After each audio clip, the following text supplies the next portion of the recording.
सी voter ने जो snap पोल किया यशवंत आपने, वो ये कह रहा है कि जो अब जो है इनका जो मोमेंटम बना था 2026 में, मतलब अगले साल ही अगले 8 महीनों में वहाँ चुनाव है।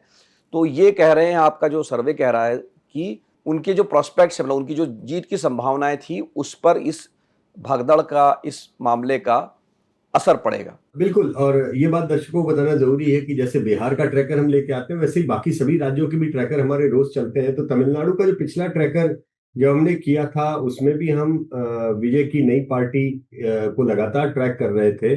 और एमओटीएन में हमने ये भी बोला था कि ऑलमोस्ट 15% तक का उनका ट्रैक्शन तमिलनाडु की राजनीति में पहुंच गया है, और काफी तेजी से उभरा। दर्शकों को शायद ज्यादा आसान होगा अगर हम इसे बिहार के साथ में कंपैरेटिव तरीके से बताएं। जैसे जी। बिहार में दो बड़े फ्रंट हैं, हमको पता है, एनडीए और आरजेडी का गठबंधन।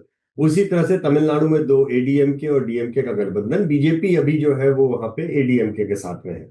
और जी। बिहार में जैसे तीसरा एंगल प्रशांत किशोर का आया, जिसको नापना बहुत मुश्किल हो रहा था, सेम उसी तरीके से वही सेम फिनोमिना विजय की पार्टी का तमिलनाडु की पॉलिटिक्स में उभर रहा था।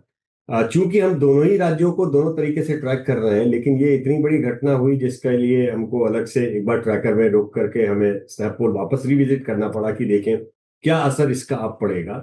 तो ऐसा लगता है कि एक झटका तो तगड़ा कैप्टन विजय को लगने वाला है उसमें।